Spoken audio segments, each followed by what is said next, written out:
Inilah bumi kita, ibu kita. Dahulu kala, di setiap wilayah tempat leluhur kita tinggal, kita belajar untuk hidup dalam hubungan yang mendalam dengan tempat kita. Kita meluangkan waktu untuk mengenali wilayah kita. Kita mendengarkan, belajar, dan menemukan cinta dan penghormatan yang mendalam pada tempat kita dan pada ibu kita. Kita menciptakan ritual kita, sistem pemerintahan kita, hukum adat kita, perayaan kita, filosofi kita, budaya kita. Kita mewariskan pengetahuan dan kisah kita dari generasi ke generasi. Dulu, cara hidup kita menjaga keseimbangan dan keselarasan dalam diri kita sendiri, dalam komunitas kita, antara manusia dan alam, serta antara manusia dan alam semesta. Kita tetap setia pada tanggung jawab yang diberikan oleh leluhur kita. Kita tetap setia pada misi kita sebagai masyarakat adat untuk melindungi hutan, melindungi gunung, melindungi air. Dan hari ini banyak dari kita, masyarakat adat, melanjutkan jalan ini. Kita merasa bahwa kita adalah bagian dari alam, dan bahwa alam adalah keluarga kita.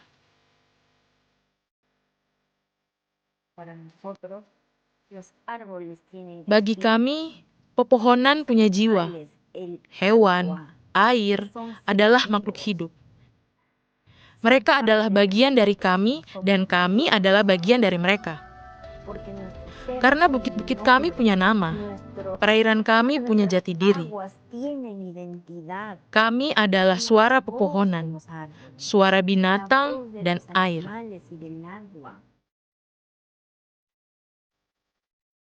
Leluhur kami telah hidup selaras alam selama berabad-abad, mengumpulkan pengetahuan tentang daratan, langit, dan laut. Pengetahuan ini telah membantu mereka untuk bertahan dari berbagai suasana yang pertiwi.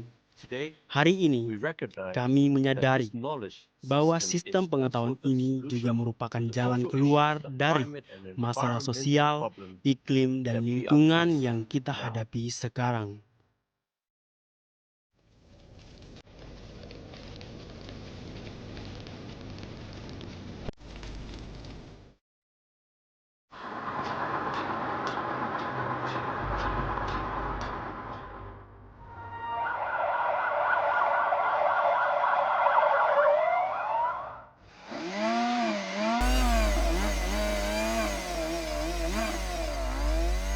Tapi hari ini, keseimbangan halus alam semesta sedang terancam. Dalam beberapa ratus tahun terakhir, keterputusan mulai menyebar pada sebagian manusia, seperti penyakit jiwa. Hal ini menyebabkan semakin banyak keserakahan, ketidaksetaraan, penyakit jiwa dan raga, hingga kecanduan. Sekarang perusakan alam semakin cepat, dan bersamaan dengan itu, kehancuran budaya masyarakat adat. Jika saya menghormati alam, maka alam juga memberi saya, melindungi saya. Jika ada lebih banyak pohon, maka lebih banyak air. Mereka memberi saya makanan, mereka memberi saya kehidupan. Alam itu bijak, cerdas. Tuhan membuat segalanya sebagaimana mestinya. Tetapi sekarang kita terputus dari alam. Kita memisahkan diri kita dari bagian spiritualnya. Nilai penghormatan terhadap Ibu Pertiwi sedang hilang.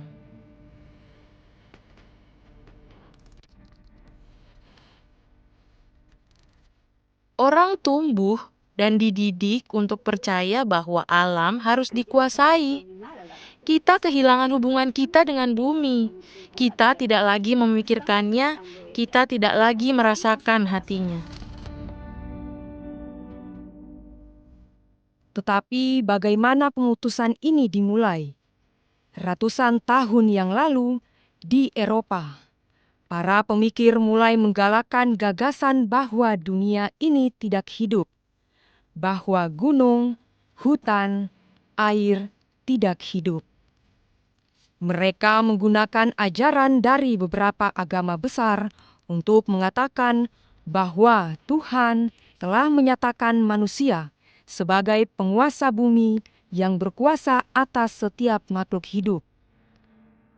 Mereka mengatakan bahwa bumi tidak berlimpah dan murah hati, tetapi alam harus dilihat sebagai sesuatu yang terpisah dan berbahaya sehingga perlu ditaklukkan.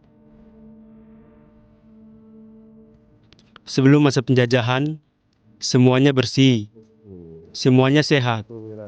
Hutan sangat terawat oleh leluhur kita.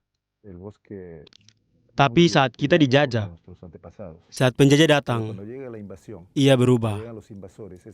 Mereka memperkenalkan uang dan memberitahu kita bahwa hal yang paling mendasar dan penting untuk menjadi manusia adalah ekonomi.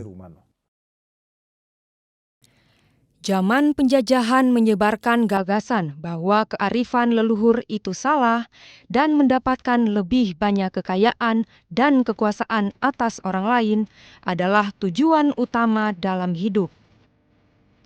Para penjajah pertama-tama menjajah negeri mereka sendiri, mengusir komunitas keluar dari tanahnya. Kemudian mereka menyebarkan penjajahan ke seluruh dunia. Mereka membangun negara mereka sendiri dari kekayaan yang mereka curi dari tanah yang mereka jajah. Mereka membangun pabrik untuk membuat dan menjual lebih banyak produk, untuk menghasilkan lebih banyak uang. Hal ini membuat banyak manusia percaya bahwa perusakan alam layak dilakukan untuk mendapatkan lebih banyak kekayaan. Selama 150 tahun terakhir, gagasan ini telah menyebar ke seluruh penjuru dunia. Sejarah penaklukan dan sejarah penjajahan selalu sama. Hanya saja ia mengubah samarannya di setiap zaman.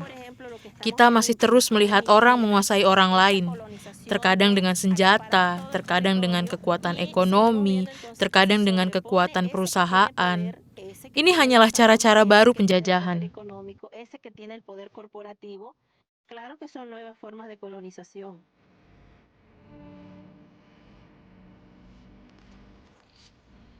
Pemikiran Barat dan pemikiran modern mengatakan bahwa alam harus dimanfaatkan sebanyak mungkin. Memerasnya, ambil sebanyak yang Anda bisa, karena ia menghasilkan uang, ia menghasilkan kekayaan. Jadi kita dikalahkan oleh konsumerisme, oleh individualisme.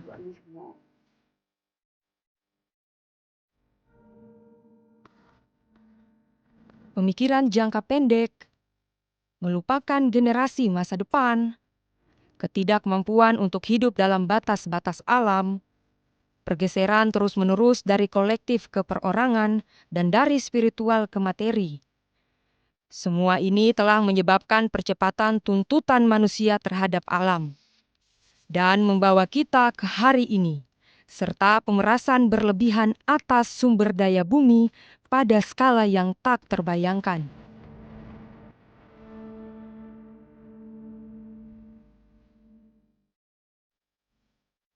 Kita masyarakat adat tidak bertanggung jawab atas berbagai keadaan darurat ini. Tetapi kita dan semua orang di bumi terkena dampak langsung darinya. Apa yang kita lakukan sebagai manusia? Kita tidak melakukan tindakan nyata. Kita membodohi diri sendiri. Kita tidak melihat apa yang terjadi. Kita perlu menunjukkan rasa senasib sepenanggungan. Kita perlu bersatu agar bisa benar-benar mengamankan masa depan anak-anak kita. Bukan hanya anak-anak masyarakat adat, tapi semua anak di dunia. salah satu cara kita terkena dampak adalah melalui penghancuran budaya kita. Jadi masyarakat adat ini pada umumnya hidup dengan alam ini sudah lancar zaman dulu. Sekarang sudah banyak budaya-budaya tertinggal dan tidak bisa ditelusuri.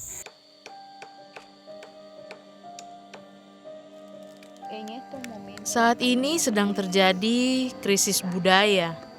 Kita kehilangan tatanan sosial, tatanan budaya, dan juga tatanan spiritual dalam hubungan kita dengan alam.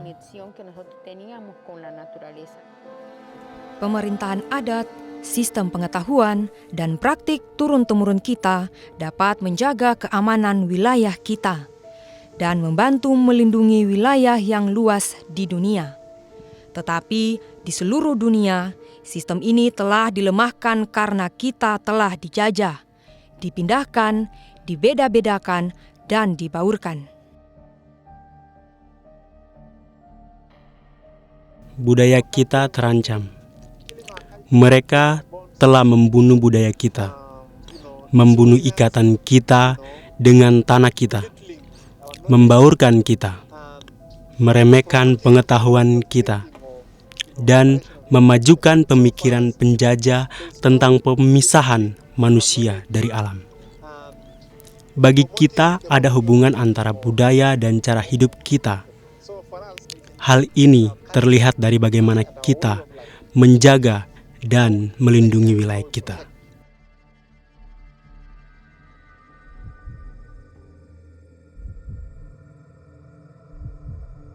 Setiap 2 minggu satu bahasa mati di dunia saat penutur terakhir meninggal. Lebih dari separuh bahasa yang digunakan saat ini diperkirakan akan hilang pada abad ini.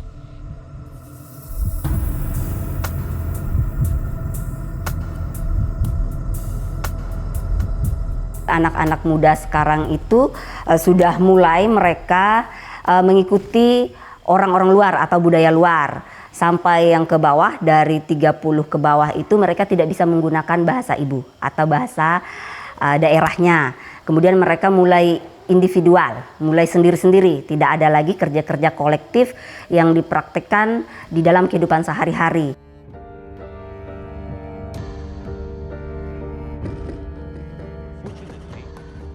Sayangnya, masyarakat adat berselisih dengan diri sendiri.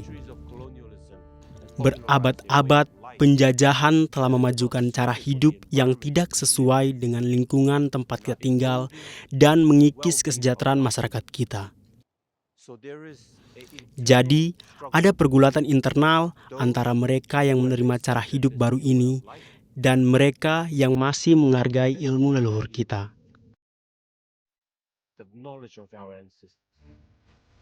Semua kehilangan budaya ini terkait erat dengan kehancuran alam, karena tanah kita diambil alih untuk pembangunan infrastruktur dan industri pertanian. Irama hidupmu berubah. Misalnya, ketika tempat penting atau tempat keramat dihancurkan, maka hubunganmu tak lagi sama. Dan karena itulah, orang merasa pandangan hidup mereka direnggut dari mereka. Mereka merasa dibuang dari wilayah mereka. Para pemimpin kita yang menentang tekanan ini sering menghadapi kekerasan dan dianggap penjahat. Negara memutuskan untuk memberikan izin penggunaan lahan untuk perkebunan kayu, atau untuk tanaman monokultur, atau untuk pertambangan, atau pengambilan minyak. Dan ketika kita masyarakat adat mengisi diri kita dengan kekuatan dan keberanian dan bersuara, kita diancam, dibunuh. Mereka membunuh kita.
selama jutaan tahun.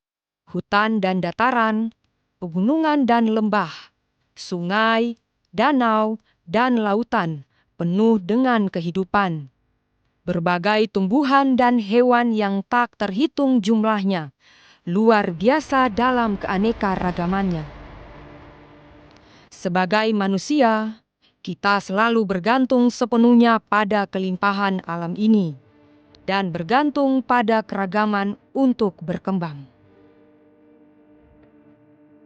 Kita harus terhubung dengan alam, karena tanpa alam, dengan terputus darinya, kita hidup dengan cara yang salah. Ketika kita memiliki sentuhan langsung dengan alam, di atas segalanya kita merasakan kedamaian, ketenangan, seperti mendengarkan musik alami, nyanyian burung. 82% dari keanekaragaman hayati dunia berada dalam wilayah adat. Wilayah kita terlindungi bukan karena kebijakan perlindungan publik yang efektif, tapi ia terlindungi karena cara hidup kita sendiri.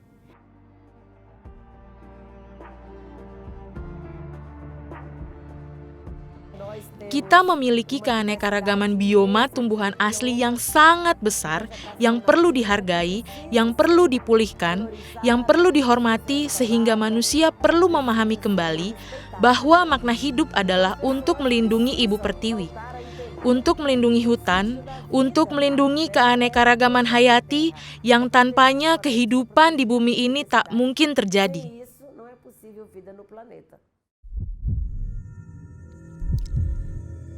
Tapi sekarang, hanya dalam kurun waktu satu masa hidup manusia, semua itu telah berubah.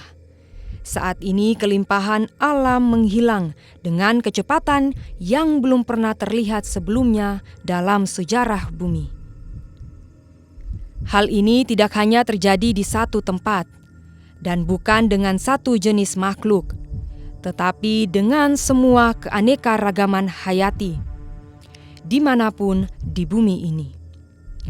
Dalam 50 tahun terakhir, kegiatan manusia rata-rata membunuh 7 dari 10 burung, mamalia, amfibia, dan reptilia. Banyak spesies menghadapi kepunahan, yaitu saat individu terakhir dari spesies itu mati dan seluruh spesies hilang selamanya. Kepunahan spesies telah terjadi sebelumnya, namun yang berbeda kali ini adalah kecepatan dan skala kepunahannya. Sebelumnya kita tidak membeli ikan. Dulu sering hujan. Ada banyak harimau. Di sini ditutupi hutan. Sekarang tidak ada lagi burung. Tidak ada lagi rusa. Tidak ada lagi air. Tidak ada ikan.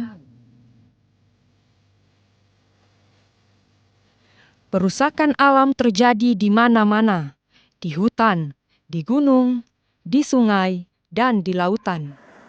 Lautan dikosongkan ikannya dan diisi dengan sampah dan comberan. Untuk pertama kalinya dalam sejarah kita, Ibu Pertiwi tidak lagi stabil. Umat manusia telah merusak keseimbangan ini. Dan jika kita tidak berubah, kita juga menghadapi kepunahan.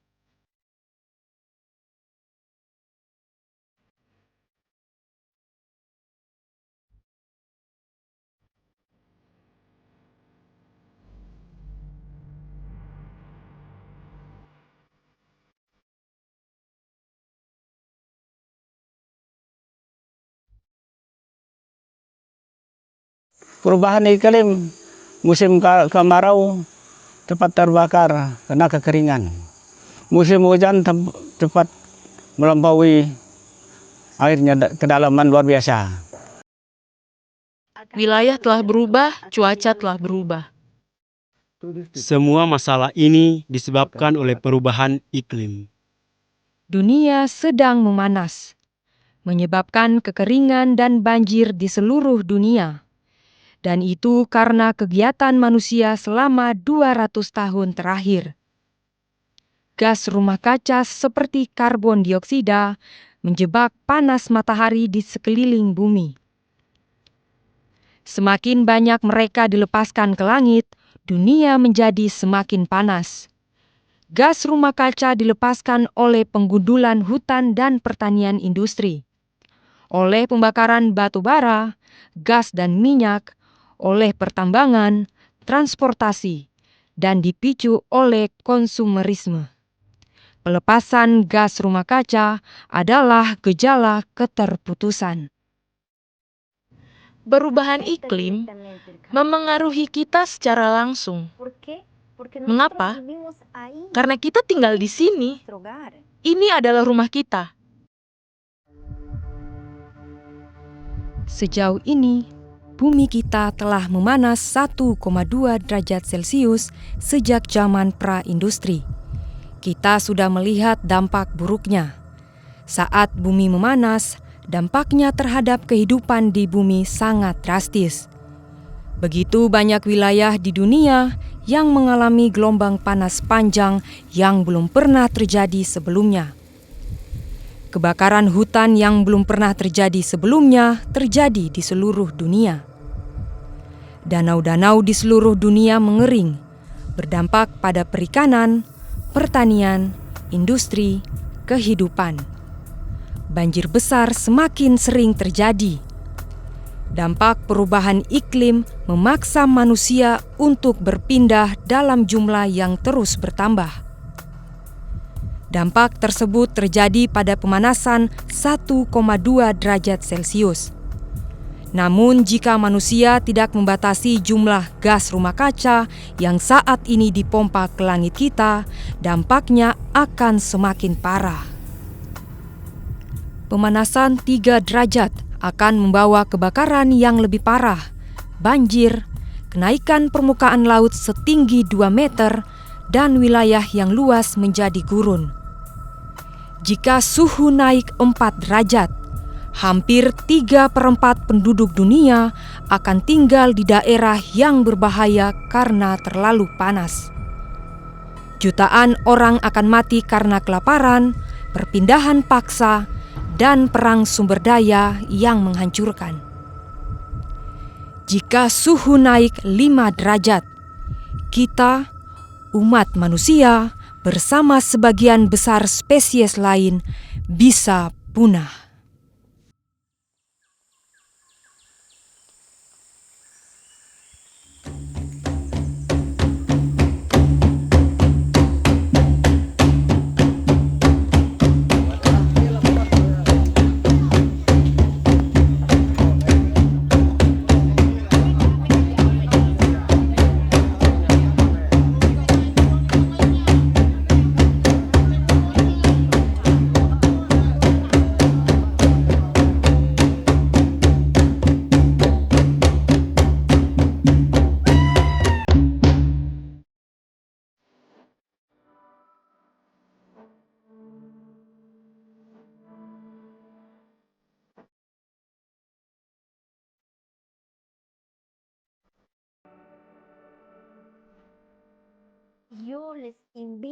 Saya mengundang Anda untuk tidak kehilangan harapan.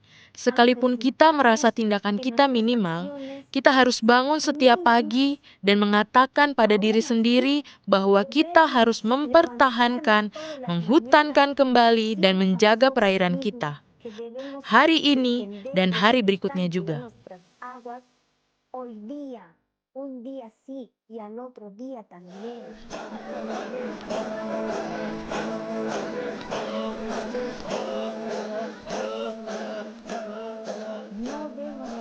Jangan menyerah. Meskipun benar kita telah melawan selama bertahun-tahun, saatnya telah tiba bagi kita untuk bangkit dalam revolusi, tetapi dalam revolusi pemikiran dan revolusi perasaan. Selain komunitas, di seluruh dunia ada orang-orang, gerakan, LSM, dan dunia usaha yang bersatu untuk melindungi alam, memperlambat perubahan iklim, dan menyelamatkan umat manusia. Namun, Untuk menghadapi tantangan besar ini, masih banyak lagi yang harus dilakukan. Pada masa perubahan ini, kita harus menghindari jalan keluar palsu berdasarkan keserakahan, kekuasaan, dan kepanikan. Kita, masyarakat adat, harus bersatu untuk bangkit memimpin berbagai gerakan ini. Dari filosofi kita, sistem pengetahuan kita, hubungan kita dengan bumi.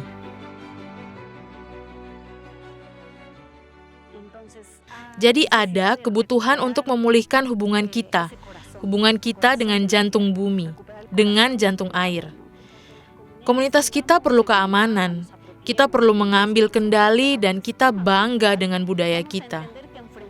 Kita harus memahami bahwa untuk menghadapi perubahan iklim, kita perlu memulihkan hal-hal yang dilakukan kakek nenek kita, kakek nenek buyut kita dulu. Hal-hal ini masih berlaku sampai sekarang. Pengetahuan leluhur telah dengan jelas menunjukkan bahwa ini adalah jalan keluar bagi perubahan iklim.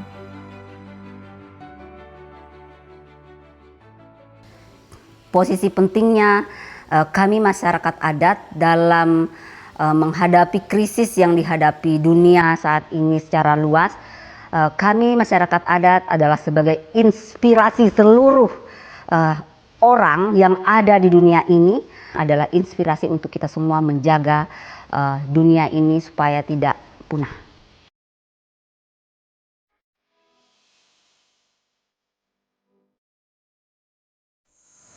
Jangan tinggal diam, harus berusaha sekuat tenaga masyarakat adat.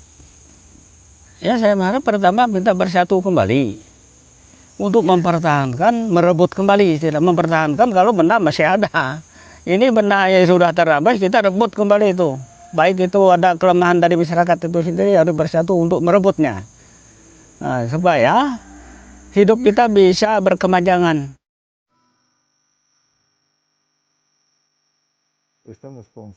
Kita sadar bahwa kita harus melihat ke masa lalu, melihat apa yang telah dilakukan leluhur kita untuk menjaga alam dengan sistem pemerintahan, sistem pendidikan, sistem kesehatan, sistem pertanian kita sendiri.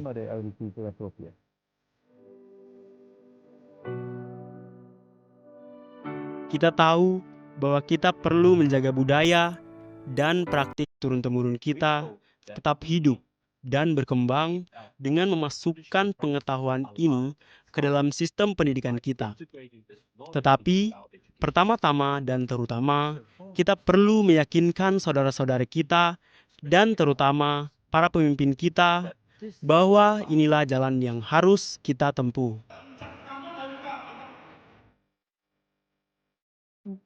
Jadi inilah perjuangan kita, saudara-saudari. Inilah kekuatan kita yang kita warisi dari leluhur pejuang kita yang mengorbankan nyawa mereka, banyak dari mereka, sehingga hari ini kita dapat meneruskan ilmu ini.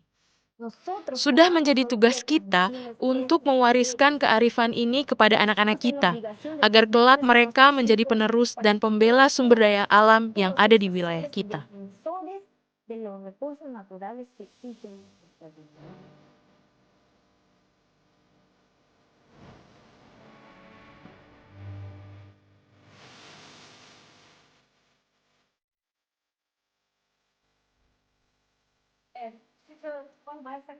Kita perlu membentuk persekutuan besar masyarakat adat dunia, dan bersama-sama kita mengajak masyarakat untuk memahami pentingnya berhubungan kembali dengan Ibu Pertiwi. Setiap orang perlu memahami bahwa keterhubungan kembali ini sangat mendesak. Jadi, kita perlu menghijaukan kembali gagasan, pikiran, dan hati kita, karena itulah satu-satunya cara agar kita dapat menghutankan kembali berbagai wilayah di dunia. Perjuangan ini sekarang. Waktunya telah tiba untuk merebut kembali asal-usul kita, untuk mendapatkan kembali pemahaman bahwa masa depan adalah adat.